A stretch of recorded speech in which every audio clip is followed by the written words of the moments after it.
ธัมมังสรณังคัจฉามิสังฆังสรณังคัจฉามิกราบนมัสการพระมหาเถระพระสังฆาธิการพระเถรานุเถระสวัสดีท่านผู้ฟังและผู้ชมทุกท่านที่ติดตามในรายการพระไตรปิฎกลอยฟ้าครั้งนี้เป็นครั้งที่37ในเรื่องสติปัฏฐาน4ตอนกายานุปัสสนาสติปัฏฐานอานาปานปัปพะครั้งที่แล้วเราพูดถึงเรื่องของการนำลมหายใจที่หายไปให้กลับคืนมาเมื่อเราปฏิบัติไปลมหายใจที่ละเอียดมากขึ้นเรื่อยๆก็จะหายไปเราก็จะตั้งสติไว้ณจุดที่ลมกระทบถึงจะไม่มีลมก็ให้ตั้งอยู่ณจุดนั้นไม่นานนะครับลมที่ละเอียดก็จะปรากฏแก่สติแล้วก็พูดถึงในเรื่องของนิมิตที่เป็นไปในอานาปานสตินะครับก็มีด้วยกันหลายอย่างเช่นนิมิตอย่างเช่นปุยนุ่มปุยฝ้ายสายลมนะครับเม็ดมณีเม็ดมุกดานะครับแล้วก็มี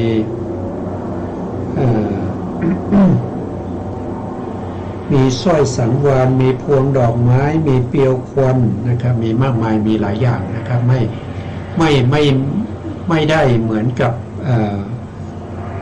กรรมฐานอื่นนะครับกรรมฐานอื่นเนี่ยจะมีเป็นนิมิตที่พัฒนามาจากบริกรรมนิมิตแล้วก็อุคหานิมิต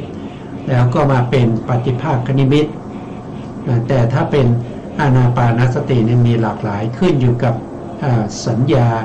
ของผู้ปฏิบัติว่าเขามีสัญญาอย่างไรนะครับเขาก็จะเห็นนิมิตของลมหายใจนั้นเป็นไปตามที่เขามีความจำนั้นนะครับวันนี้เราจะพูดถึงในส่วนที่ เป็นอะไรเป็นอัปปนาฌานนะครับก็คือหลังจากที่เราได้ปฏิภาคนิมิตแล้วเนี่ยอารมณ์ของเราก็จะจดจ่ออยู่ที่ปฏิภาคนิมิตนะครับแล้วก็มีลมหายใจเข้าแล้วก็ลมหายใจออกไม่นานนะครับสมาธินั้นก็จะเป็นอัปปนาสมาธิจากอุปจารสมาธิก็จะพัฒนาไปเป็นคณิกะสมาธินะครับเราก็มาต่อจากครั้งที่แล้วนะครับก็กรรมฐานนี้จิตที่มีลมหายใจเข้าเป็นอารมณ์ก็จิตดวงหนึ่งจิตที่มีลมหายใจออกก็เป็นจิตอีกดวงหนึ่งจิตที่มีนิมิตเป็นอารมณ์ก็เป็นอีกดวงหนึ่งโดยแท้นะครับก็ผู้ที่ไม่มีธรรมสามประการกรรมฐานของผู้นั้นย่อมเข้าไม่ถึงอัปปนานี้ก็คือปฐมฌานนะครับเป็นปฐมฌานไม่ถึงอุปจารสมาธิอุปจารสมาธิก็คือเป็นสมาธิที่ใกล้ต่ออัปปนาฌานนะครับจริงๆแล้วอุปจารสมาธินี้จะได้มาก่อนอัปปนานะครับได้อุปจารสมาธิมีปฏิภาคนิมิตตอนนี้มีปฏิภาคนิมิตแล้วก็กำหนดที่ปฏิภาคนิมิตเลยทีเดียวนะแต่ผู้ที่มีธรรม3ประการกรรมฐานของผู้นั้นแหละย่อมเข้าถึงอุปจารสมาธิและอัปปนาสมาธิสมดังที่ท่านได้ประพันธ์ไว้เป็นคาถานะครับ นิมิตหนึ่งลมหายใจออกหนึ่งลมหายใจเข้าหนึ่งมิได้เป็นอารมณ์ของจิตดวงเดียวนั่นแสดงว่าครั้งก่อนๆนู้นนะผมนำวิถีมาให้ดูนะครับเมื่อเราหายใจเข้าแค่หายใจเข้านะครับจิตของเราเนี่ยมีสติตั้งอยู่ณจุดที่ลมกระทบนั้นในขณะนั้นมีจิตเกิดดับไปถึง17ดวงนะครับแต่จิตที่มีจุดที่กระทบนั้นเป็นอารมณ์ของลมออกจะมีอยู่ทั้งหมด14ดวงด้วยกันนะครับเรียกว่าจิตตขณะถึง14ขณะเพราะว่าส่วนที่เหลือ3นั้นก็จะเป็นอาติตาภวังค์นะครับแล้วก็ภวังค์คัจจรณะภวังคุปเฉทะอันนั้นเขาจะมีอารมณ์ที่เป็นอารมณ์เก่าที่รับมาตั้งแต่มรณาสันนการในภพก่อนเป็นอารมณ์จิตที่จะมีนิมิตแล้วก็ลมหายใจออกลมหายใจเข้านี้ก็จะเริ่มตั้งแต่ปัญจทวาราวชนะจิตทำหน้าที่อาวชนะอารมณ์ใหม่คือลมที่หายใจออกกระทบกับจุดที่ลมกระทบเรียกว่าเป็นพุทธนะนะครับลมหายใจเข้าก็กระทบจุดนั้นนะครับแต่ละตอนแต่ละช่วงของลมหายใจก็จะมีจิตเกิดดับไปถึง17ดวงแต่ถ้าเรียกโดยจิตตขณะก็มีแค่14ที่รู้อารมณ์ใหม่นั้นก็คืออารมณ์ที่กระทบกับปลายจมูกผมจมูกหรือว่าริมฝีปากของผู้ปฏิบัติรู้ชัดตรงไหนก็ตั้งสติไว้ณตรงนั้น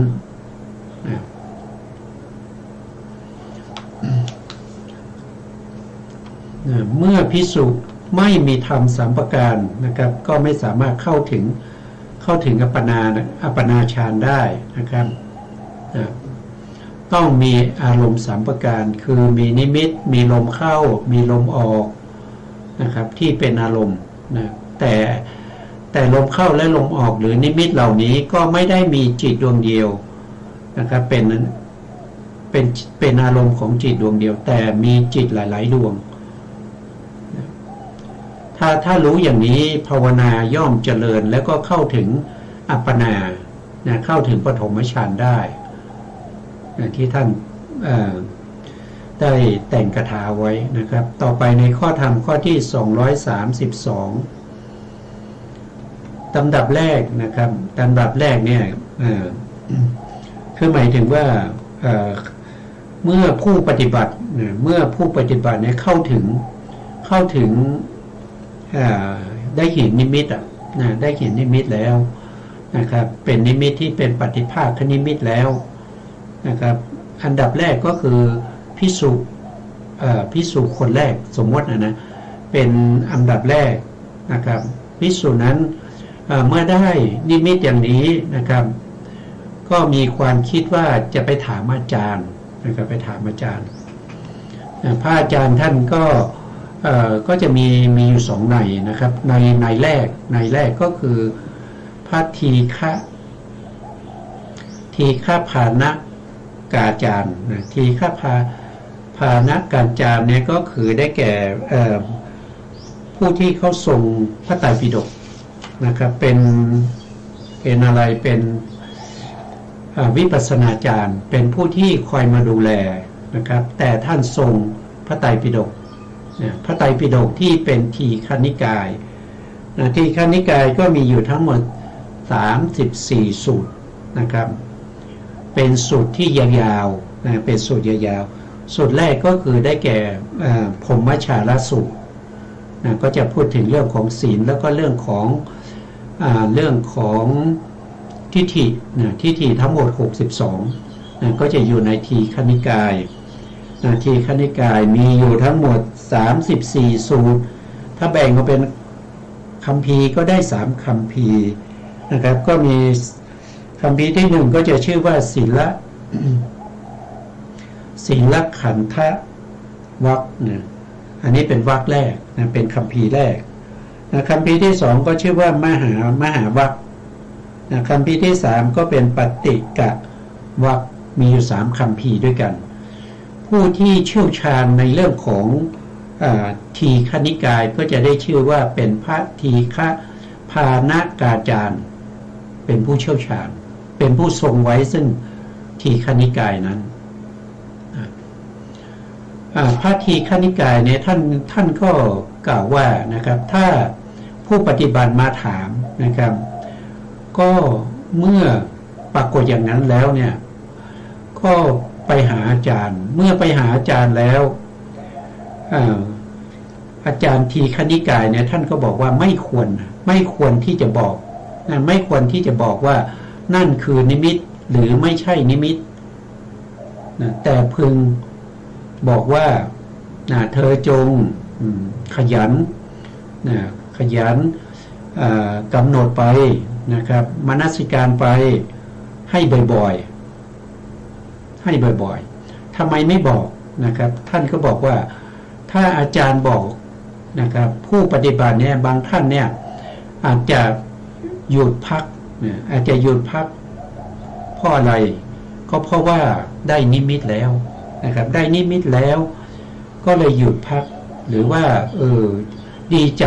นะครับหรือว่าดีใจว่าตัวเองได้นิมิตนะครับตัวเองได้นิมิตคนอื่นยังไม่ได้นิมิตเลยนะครับเพราะฉะนั้นก็มีความดีใจก็จะอาจจะดีใจจนพูดมากนะครับอันนี้ไม่ควรบอกนะครับถ้าเป็นอย่างนี้ไม่ควรบอกหรือบางทีบอกไปเนี่ยนะครับสมมติว่าคนมาถามเนี่ยไม่ได้นิมิตแต่เป็นนิมิตไปเห็นเทวดาเห็นนรกเห็นอะไรเนี่ยนะซึ่งไม่ใช่นิมิตของอานาปานสตินะครับคือจิตมันจิตนี่อาจจะสร้างนิมิตนั้นขึ้นมาได้นะครับถ้าบอกว่าไม่ใช่นิมิตอันนี้ไม่ใช่นิมิตนะผู้ปฏิบัติก็จะหมดหวังแล้วก็เศร้าใจว่าปฏิบัติมาตั้งนานแล้วยังไม่ได้นิมิตเลยนะสิ่งที่เราเห็นนั้นก็ไม่เป็นสัพพยะต่ออานาปานสติไม่เป็นสัพพยะต่อปฏิภาคนิมิตไม่เป็นอารมณ์ให้แก่อุปจารสมาธิแล้วก็อัปปนาสมาธิก็จะเศร้าใจนะครับก็จะท้อถอยอาจจะเลิกการปฏิบัติก็ได้เพราะฉะนั้นก็ต้องให้กำลังใจให้กำลังใจเขา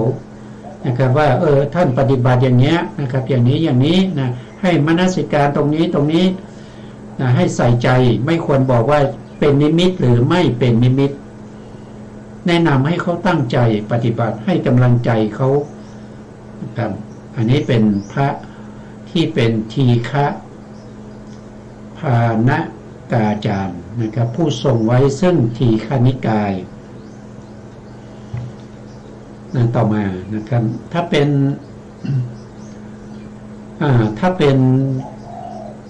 พระมัชฌิมนิกายนะครับเป็นส่วนของมัชฌิมพานกาลาจารย์นะครับท่านก็บอกว่านะครับถ้าพระโยคาวจรเนี่ยที่มาถามเนี่ยก็ควรที่จะบอกนะควรที่จะบอกว่าอันนี้เป็นนิมิตแล้วนะครับขอให้ท่านเนี่ยจงมนสิการกรรมฐานนั้นบ่อยๆนะครับเขาก็จะมีกำลังใจแล้วก็จะปฏิบัตินะครับท่านบอกว่าอย่างนี้นะครับถ้าไม่บอกนะครับเขาอาจจะท้อถอยได้นะครับแล้วก็ให้กำลังใจให้เขาตั้งใจปฏิบัติไปนะเพื่อที่กรรมฐานนั้นจะได้พัฒนาแล้วก็มีกำลังมากขึ้นนะลำดับนั้นพระโยคาวจรนั้นก็พึงตั้งจิตไว้ที่นิมิตนะนั้นแหละโดยประการดังกล่าวมานะ ก็คือตั้งแต่เราพูดมาเนี่ยนะครับเรื่องของอานาปานสติเนี่ยช่วงแรกๆเนี่ยสำคัญที่จุดกระทบนะลมที่กระทบณจุดไหนต้องเอาสติไปตั้งไว้ณจุดนั้นอย่าเผลอเลยอย่าเผลอนะครับอย่าให้นิวรณ์เข้ามาแทรกนะครับต้องมีสติที่มั่นคงนะครับตั้งอยู่ณจุดนั้นจนกว่าปฏิภาคนิมิตจะเกิดเมื่อปฏิภาคนิมิตเกิดขึ้นแล้วเราก็ไม่จำเป็นที่จะต้องไปกำหนดรู้ถึงจุดที่ลมกระทบนั้นนะครับให้เปลี่ยนมาเพ่งอยู่ที่ปฏิภาคนิมิตปฏิภาคนิมิตนั้นจะนำเราไปสู่อัปปนาฌานพระโยคาวจรนั้นพึงตั้งจิตไว้ที่นิมิตนั้นแหละโดยประการดังกล่าวแล้วจำเดินแต่นี้ไปภาวนาของเธอก็ย่อมปรากฏด้วยอำนาจทัปปนาอันนี้คืออัปปนานั่นเองได้ฌานแล้วนะครับตรงนี้ได้ฌานแล้วสมดังคำที่พระโบราณอาจารย์ท่านได้กล่าวไว้นะครับพระโยคาวจรผู้ทรงปัญญาตั้งจิตไว้ที่นิมิตยังอาการต่างๆในลมหายใจเข้าและลมหายใจออกให้แจ่มชัดคือนิมิตของลมหายใจนะแต่ตอนนี้เป็นปฏิภาคนิมิตเนี่ยเกิดจากอะไรก็เกิดจากลมหายใจเกิดจากนิมิต3ก็คือจุดกระทบแล้วก็ลมหายใจเข้าลมหายใจออกนะพัฒนามาเป็นปฏิภาคนิมิตนะจึงจะผูกจิตของตนไว้ได้ก็ให้ตั้งมั่นอยู่ในปฏิภาคนิมิตนั้นนะอย่าให้หลงลืมอย่าให้เผลอเลอนะครับจำเดินแต่นิมิตปรากฏอย่างนั้นนะเป็นนั้นชื่อว่าเธอได้ข่มนิวรณ์คือนิวรณ์เนี่ยจะแทรกเข้ามาในขณะที่เป็นคณิกะสมาธิแล้วก็เป็นปริกรรมนิมิตหรือว่าเป็นอุคหะนิมิตนิวรณ์นี้สามารถเข้าได้ง่ายถ้าเราไม่มีจิตที่เข้มแข็งไม่มีสติที่ตั้งมั่นณจุดที่ลมกระทบนั้นนิวรณ์ก็จะเข้ามาได้แต่เมื่อนิมิตหรือจุดกระทบที่เรากำหนดรู้นั้นพัฒนามาเป็นปฏิภาคนิมิตแล้วนิวรณ์นั้นจะสงบนิวรณ์นั้นจะถูกกำจัดไปนะตอนนี้นิวรณ์นั้นสงบแล้วนะครับถ้านิวรณ์ไม่สงบก็ไม่สามารถที่จะเข้าอัปปนาฌานได้ไม่สามารถเข้าปฐมฌานได้นะกิเลสทั้งหลายก็สงบนิ่งก็สงบนิ่งนิวรณ์สงบกิเลสก็ต้องสงบไปด้วยนะครับด้วยอำนาจของสติสมาธิแล้วก็วิริยะปัญญาพูดง่ายๆก็คืออินทรีย์อินทรีย์ตั้งแต่สัตทินทรีย์วิริยินทรีย์สตินทรีย์สมาธินทรีย์แล้วก็ปัญญินทรีย์แต่มีกำลังมากมีกำลังมากเพราะฉะนั้นกิเลสและนิวรณ์เข้าไม่ได้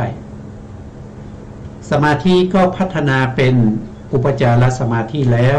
นิมิตก็พัฒนามาเป็นปฏิภาคนิมิตแล้วไม่นานก็จะได้ฌานสติก็ปรากฏเด่นชัดนะครับจิตย่อมตั้งมั่นด้วยอุปจารสมาธิลำดับนั้นถึงเธอนะครับไม่พึงใส่ใจนิมิตนั้นโดยสีไม่ควรเห็นนิมิตที่เป็นปฏิภาคนิมิตนั้นโดยความเป็นสีถ้าเราเห็นแก้วมณีเนี่ยหรือว่าเราไปเห็นว่าแก้วมณีนี้มีสีนั้นสีนี้ไม่ควรไม่ควรจะใส่ใจอย่างนั้น ถ้าใส่ใจโดยความเป็นสีเนี่ยมันก็จะเข้าฌานไม่ได้เพราะว่าสีนี้เป็นอารมณ์ของวิปัสสนาเป็นรูปารมณ์เป็นรูปารมณ์ถ้าเป็นรูปารมณ์เนี่ยก็จะไปในเรื่องของวิปัสสนาจะเข้าปฐมฌานไม่ได้เพราะนั้นท่านจึงห้ามนะครับห้ามไม่ให้ใส่ใจนิมิตนั้นโดยความเป็นสีแล้วก็ไม่ให้ใส่ใจโดยความเป็นลักษณะคือเครื่องหมายบ่งบอกนะครับว่าสิ่งนั้นคืออะไรสิ่งนั้นเป็นรูปหรือเป็นนามถ้าเป็นรูปก็เป็นมหาภูตรูปหรือว่าเป็นอุปัฏฐัยรูปถ้าเป็นมหาภูตรูปแล้วมันเป็นปัทวีหรือว่าอาโปปัทวีคือธาตุดินเป็นลักษณะของธาตุดินหรือลักษณะของธาตุน้ำหรือลักษณะของธาตุลมหรือลักษณะของธาตุไฟหรือท่านไม่ให้ใส่ใจโดยความเป็นสีไม่ให้ใส่ใจโดยความเป็นลักษณะนะแต่ให้ใส่ใจโดยความเป็นนิมิตที่ปรากฏเป็นอารมณ์ให้แก่จิตอยู่อย่างนั้นนะครับเมื่อผู้ที่ได้ปฏิภาคนิมิตแล้วก็เข้าได้ปฐมฌานแล้วเนี่ยเราจะต้องมีการทำให้เกิดความชำนาญเกิดเป็นวสีเพราะฉะนั้นจะต้องหาสัพพยะที่เหมาะสมแก่เรานะครับเว้นอสัพพยะทั้ง7สัพพยะก็คืออะไรก็คือก็ยกตัวอย่างเช่นนะครับมีอยู่7อย่างก็จะมีอาวาสนะมีอาวาสมีที่อยู่อะไรต่างๆพวกนี้นะครับครั้งที่แล้วได้พูดไปนะครับแล้วจะอยู่ในหน้าที่เราไปดูนิดหนึ่งนะครับเราไปดูนิดหนึ่งเพราะว่าผมก็ลืมเหมือนกันนะครับเราก็มาดูตรงนี้นะครับวิธีรักษาปฏิภาคนิมิตนะ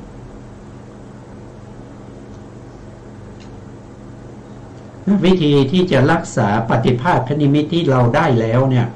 จะเป็นอย่างไรนะครับเราก็มาดูนะครับท่านบอกว่าต้องเว้นจากอสัพพยะ7แล้วก็เสพสัพพยะ7นะปฏิภาคนิมิตนั้นมีวิธีรักษานี่เป็นอันนี้ท่านแต่งเป็นคาถาไว้นะอาวาโสโคจโลพัสสังบุคโลโภชนังอุตุอาริยาปัตโถติสัตเตเตอาสัปปาเยวิวัชเชวิวัชเยสัปปาเยสัตตะเสเวทะเอวันหิปาติปัชชโตนิจิเลนีวะกาเลนะโหติกัสสจิอัปปนาถ้าแปลก็ได้ตามนี้นะอัปปนานี่ก็เข้าถึงฌานนะพระโยคาวจรนะครับใดที่ได้ปฏิภาคนิมิตแล้วนะพึงเว้นซึ่งทำอันไม่สัพพยะ7อย่างเหล่านี้คือ1ที่ไม่สัพพยะก็คืออาวาโสนี่ก็คือได้แก่ที่อยู่นะครับที่อยู่กุฏินะกุฏิหรือวัดนะครับที่ไม่สัพพยะไม่สบายนะครับอยู่แล้วไม่สบายเนี่ยเรามุ่งหมายเอาตรงไหนนะครับก็มุ่งหมายเอาตรงที่เมื่อเราเข้าไปอยู่ในกุฏินั้นอยู่ในวัดนั้นแล้วนะนิมิตที่เราปฏิภาคนิมิตหรือปฐมฌานที่เราเคยได้แล้วเนี่ยมันเสื่อมไปหรือว่าไม่เสื่อมแต่ก็ไม่พัฒนาปฏิบัติใส่ใจพยายามตั้งใจแล้ว มันก็ไม่พัฒนาไม่เกิดวสีนะครับไม่เกิดวสีไม่เกิดความชำนาญนะอย่างนี้แสดงว่าที่อยู่ไม่สัปปยะนะไม่สัปปยะแต่ถ้าที่อยู่ที่ไหนที่เราไปอยู่แล้วเนี่ยนิมิตนะครับที่เราได้แล้วแล้วก็ปฐมฌานที่เราได้แล้วเมื่อไปอยู่นะครับแล้วก็ไปเจริญภาวนาปฐมฌานที่เราได้แล้วก็จะมีความชำนาญเกิดขึ้นได้เป็นวสีได้นิมิตที่พัฒนาขึ้นไปเรื่อยๆนะครับสามารถที่จะ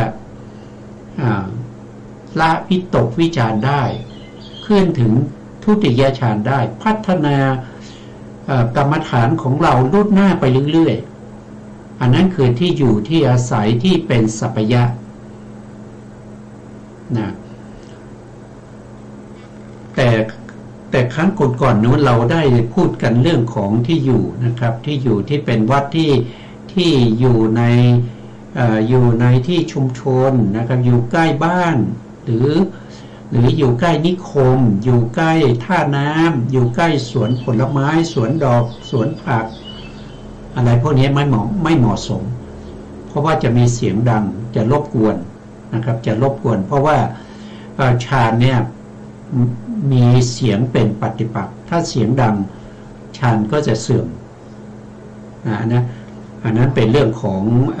เขาเรียกว่าเป็นเรื่องของ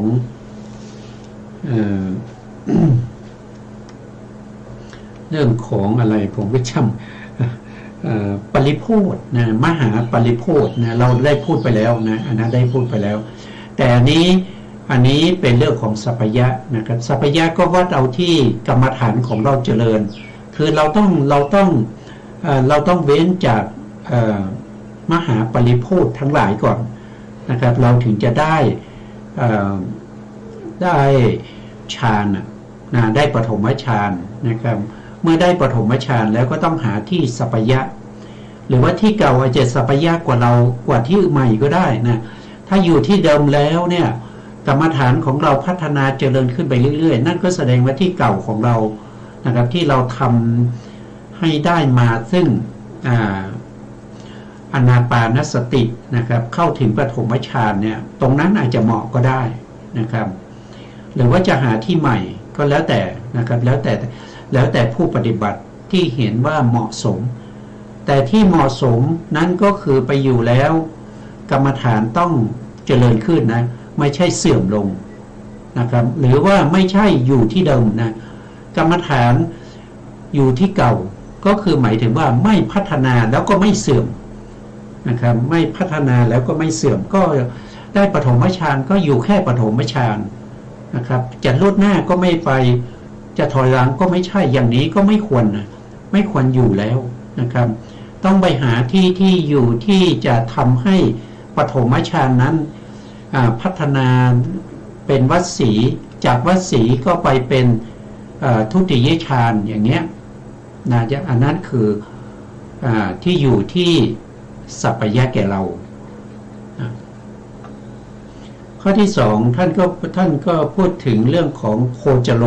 นะโคจโลก็คือได้แก่บริเวณที่เราจะไปบิณฑบาตในหมู่บ้านนะครับไม่เป็นที่ไม่สบายนะครับถ้าตรงไหนที่เราไปบิณฑบาตในหมู่บ้านไหนแล้วนะครับแล้วมีอะไรมีการเดินทางไปเนี่ยมันทำให้เช่นการเดินทางไปเนี่ยมันไกลนะครับเวลาจะเดินทางกลับก็ไกลนะกรรมฐานที่เราได้แล้วเนี่ยมันก็จะเสื่อมเพราะว่าการเดินทางมันทำให้เราเหนื่อยเมื่อเราเหนื่อยเนี่ยกรรมฐานที่เราได้แล้วเนี่ยมันก็จะเสื่อมนะครับเวลาที่เราไปเราก็ผูกกรรมฐานไว้นะครับแล้วก็เพ่งไปนะครับแล้วก็บริกรรมไปด้วยนะครับแต่ก็มีสิ่งรบกวนนะครับมีสิ่งรบกวนคือมี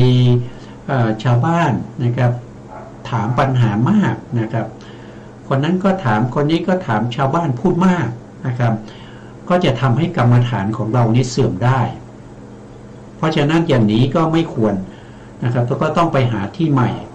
นะครับที่เหมาะสมที่จะเจริญกรรมฐานของเราให้เจริญรูปหน้ายิ่งขึ้นไปอันนี้ก็ดูที่กรรมฐานของเรานะครับถ้าเสื่อมหรือทรงอยู่นั่นแสดงว่าไม่เหมาะสมแล้วที่เหมาะสมนั่นก็คือจะต้องพัฒนาขึ้นไป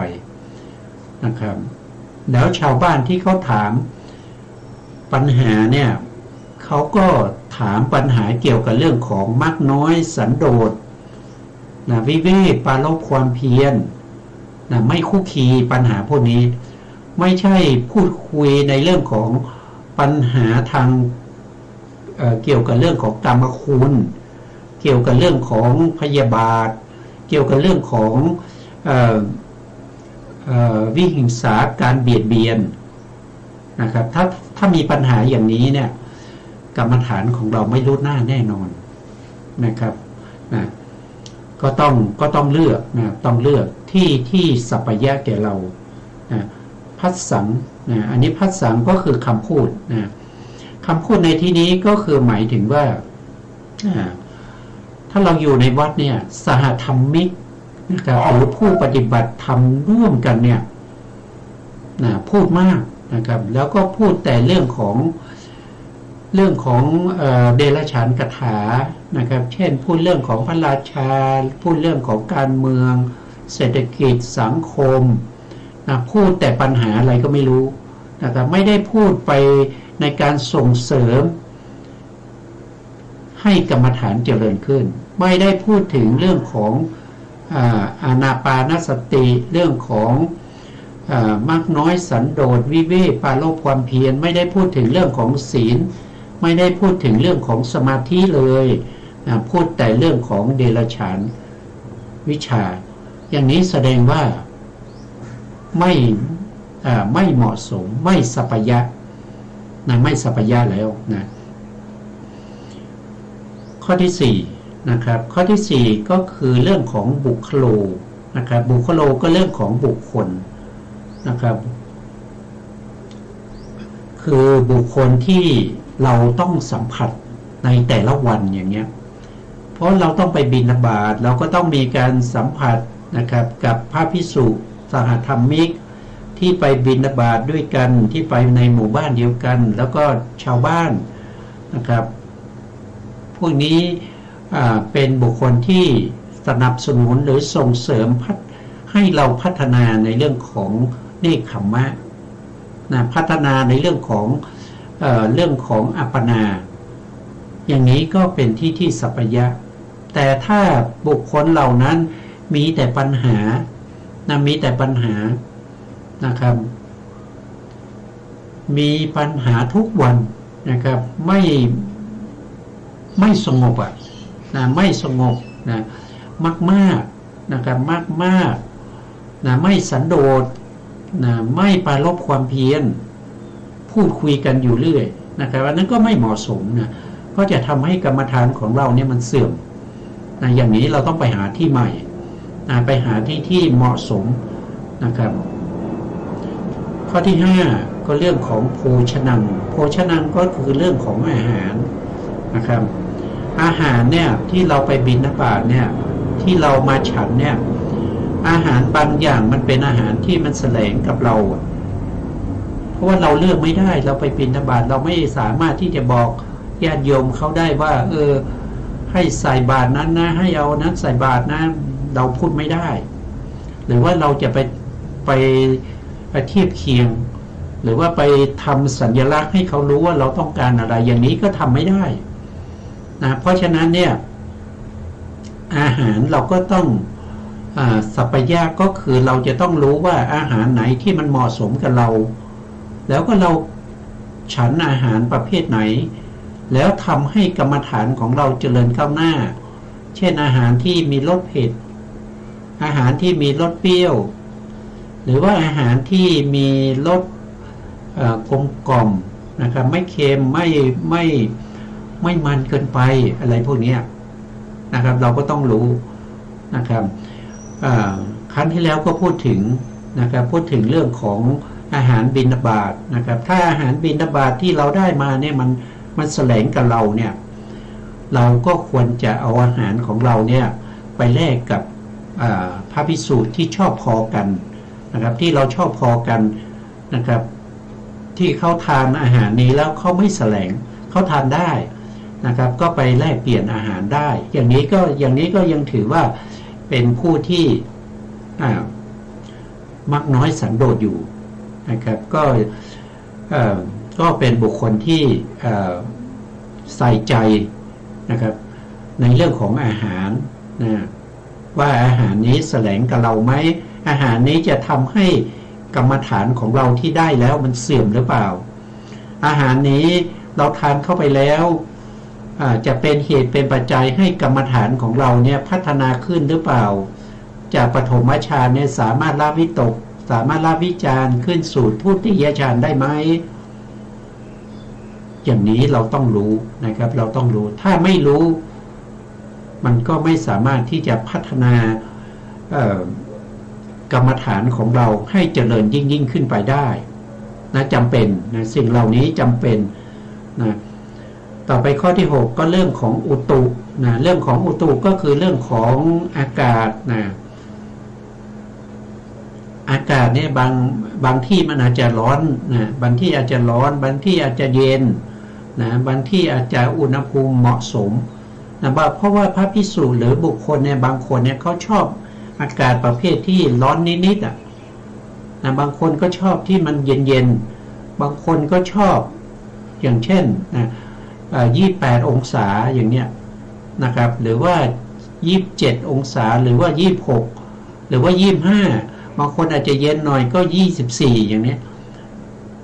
รู้ได้ยังไงก็รู้ได้จาก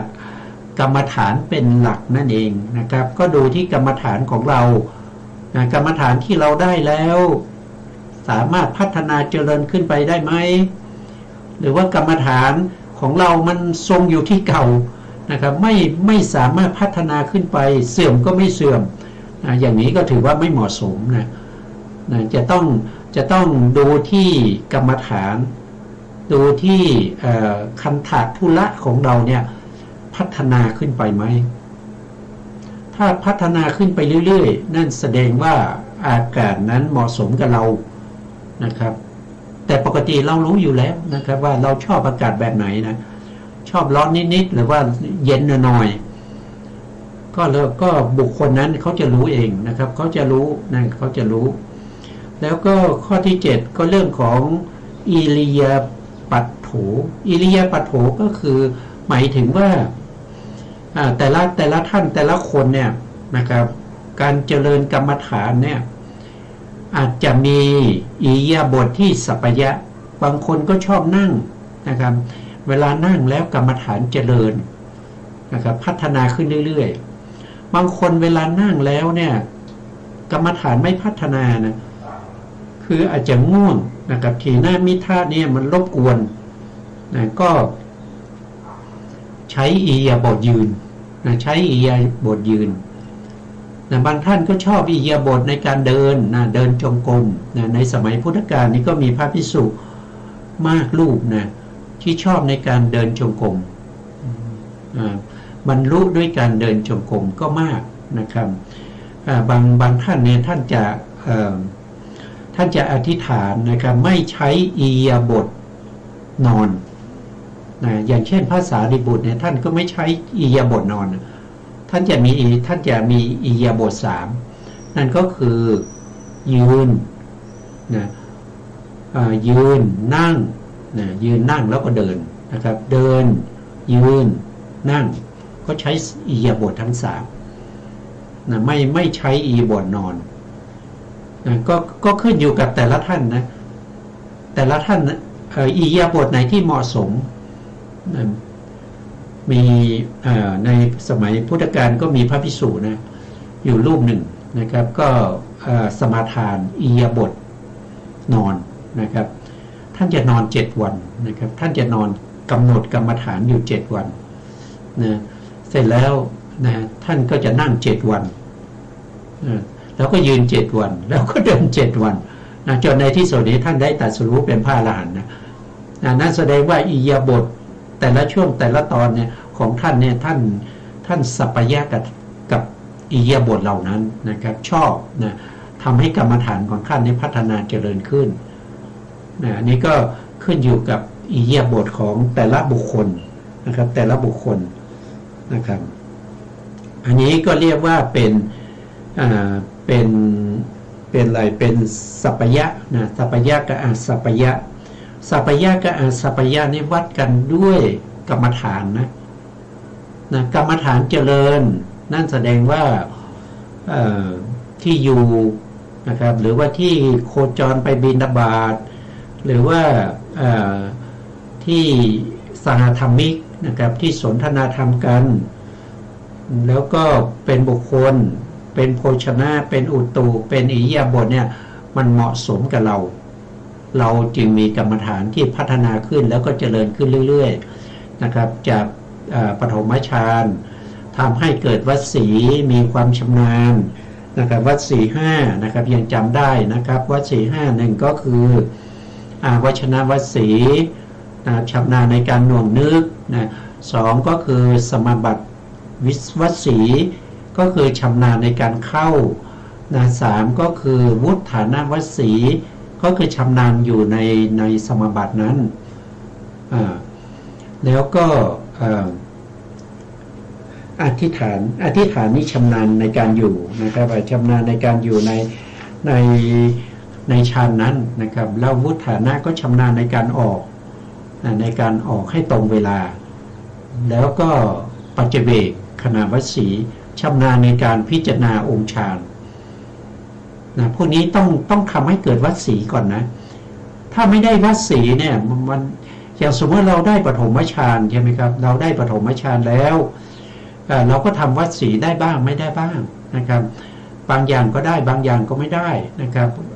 วชนะวสีไม่ได้พอวชนะวสีไม่ได้ไม่ชำนาญในการพิจารณาเพราะฉะนั้นจึงไม่สามารถที่จะรู้ได้ว่าปฐมฌานนะมันมีองค์ฌาน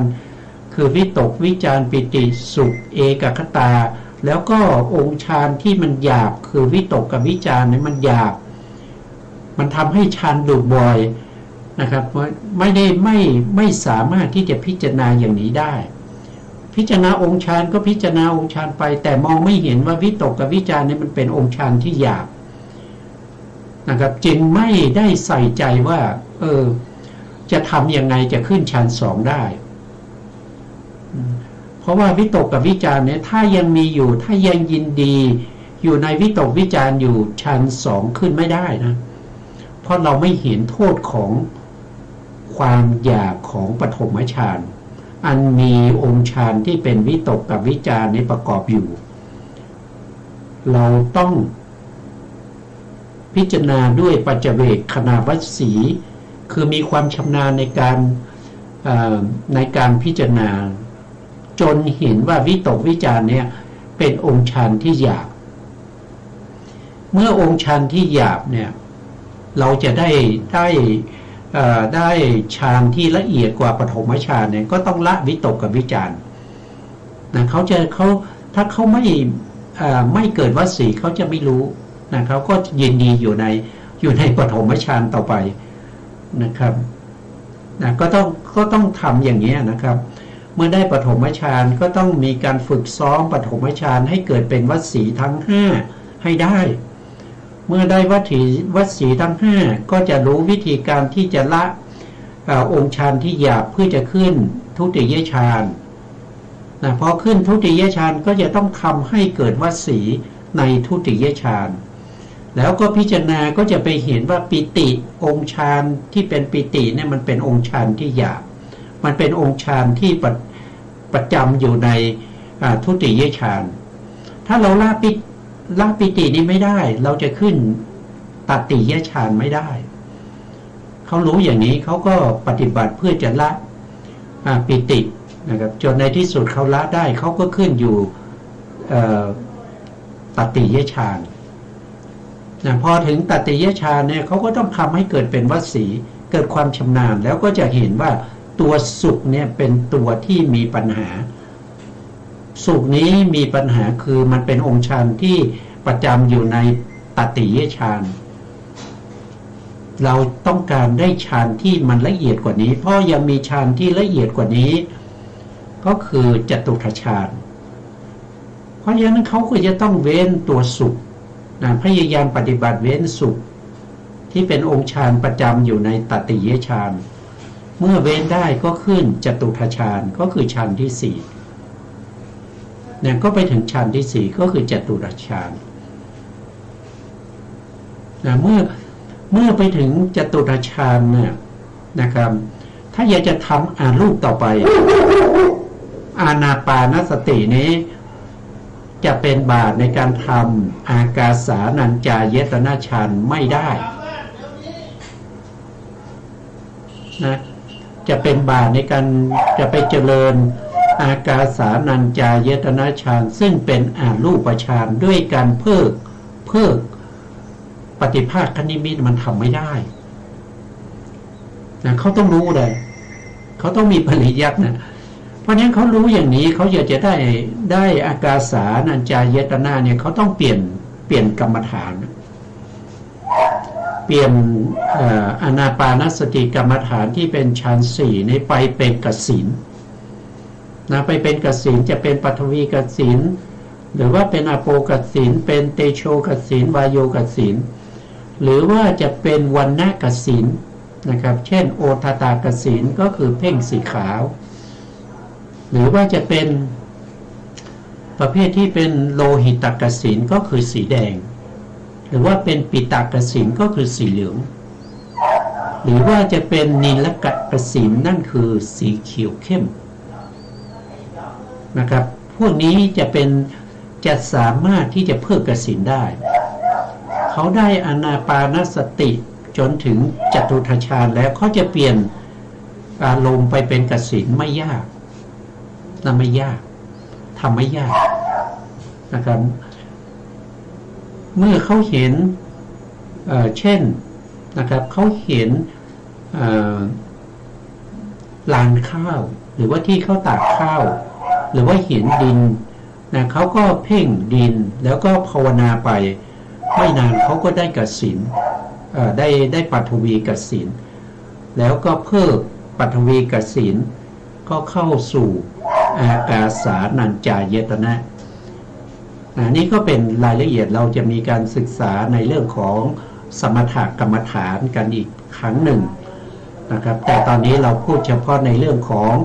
อานาปานสติที่จะเป็นบาตไปเจริญวิปัสสนานะครับเพราะอานาปานสติเนี่ยมีถึง16 ข้อนะครับมีจตุกะอยู่4จตุกะที่1ที่เรากำลังพูดถึงนี้เกี่ยวข้องเรื่องของสมถกรรมฐานคือจะต้องทำฌานให้เกิดขึ้นโดยส่วนมากผู้ที่เขาทำได้เนี่ยเขาจะทำไปจนถึงฌานที่4แล้วก็จตุตถฌานนี้ไปเป็นบาตในการเจริญวิปัสสนาต่อไปตอนนี้เราได้ฌาน4แล้วนะครับเราได้ฌาน4แล้วเราก็รักษาฌานได้โดยบริบูรณ์รักษาฌานได้ไม่เสื่อมนะครับไม่เสื่อมอันนี้ก็เป็นเรื่องของสัพพยะแล้วก็อาสัพพยะนะครับเราก็จะกลับไปที่เดิมนะครับที่เดิมก็จะอยู่ในหน้าที่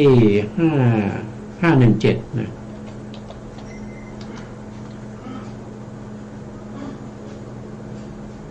517นะครับตรงนี้เราพูดถึงเรื่องของสัพพยะนะครับสัพพยะหรือสัพพยะทั้ง7ตรงนี้เราพูดถึงตรงนี้อยู่เมื่อกี้นะครับเนี่ยพูดถึงตรงนี้นะครับเพราะว่าลืมไปเรื่องของสัพพยะและอสัพพยะเราก็ไปดูที่เราศึกษาผ่านมานะครับท่านบอกว่ามีอาวาสเป็นต้นนะครับพวกนี้เราพูดไปแล้วนะครับแล้วก็สัพพยะ7อย่างนะครับนะเป็นต้นเหล่านั้นแหละนะรักษาไว้ให้ดีดังที่อันนี้ก็มีอุปมาอุปไมยนะครับดังเช่นนะครับคติ ขัตติยะมเหสีรักษาพระคันนะครับก็คือมเหสีของพระเจ้าจักรพรรดิเนี่ยนะครับพอมีคันเนี่ยท่านก็จะรักษาคันของท่านนะครับพยายามดูแลให้ดีนะครับเพราะว่าลูกที่อยู่ในคันเนี่ยนะครับเป็นลูกของพระเจ้าจักรพรรดินะครับอาจจะได้มาเป็นพระเจ้าจักรพรรดิในอนาคตก็ได้นะครับหรือว่าเหมือนกับชาวนาที่เขารักษาท้องข้าวสาลีหรือข้าวเหนียวนะครับที่จะต้องพยายามดูแลนะหนึ่งก็คือกลัวอะไรโคนะครับลงไปกินข้าวสองก็คือกลัวนกนะครับนกจะมากินนะครับก็ต้องหาวิธีทำหุ่นไล่กาเลยจะต้องล้อมรั้วหรือว่าจะต้องปิดกั้นตรงไหนก็แล้วแต่นะครับที่จะต้องทำให้โคลงไม่ได้นกลงมากินข้าวไม่ได้ก็จะต้องรักษาไว้นะฉะนั้นครั้นเธอรักษานิมิตนั้นไว้อย่างนี้แล้วนะครับพึงถึงความเจริญงอกงามนะครับมีมนสิการบ่อยๆถึงนิมิตนั้นบ่อยๆแล้วท่านก็บอกว่าจะต้องบำเพ็ญเรื่องของอัปปนาโกศล10นะอัปปนาโกศลก็คือความฉลาดนะความฉลาดในการรักษาอะไรก็คือรักษาฌานเหล่านั้นนะครับอันนี้เราไม่เคยพูดถึงนะเราไม่เคยพูดถึงนะครับอัปปนาโกศลนะครับเราไปดูนิดหนึ่งนะครับอยู่ในหน้าที่272นะครับ272ท่านก็บอกตรงนี้นะเราก็มาดูว่า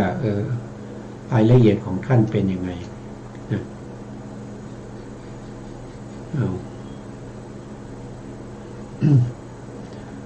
นะถ้ายังนี่ท่านบอกว่านะถ้าเรายังไม่ได้อัปปนาฌานหรือว่าเราได้อัปปนาฌานแล้วก็ตามเราก็ยังต้องมีการรักษาอยู่นะรักษาฌานเหล่านี้อยู่นะครับก็คือทำให้เกิดเป็นวสีขึ้นมานะครับต้องบำเพ็ญอัปปนาโกศล10ประการนะครับอัปปนาโกศล10ประการคืออะไรนะครับหนึ่งก็คือได้แก่นะทำวัตถุให้สะอาดนะทำวัตถุให้สะอาดนี้ก็คือได้แก่อะไรได้แก่อย่างเช่น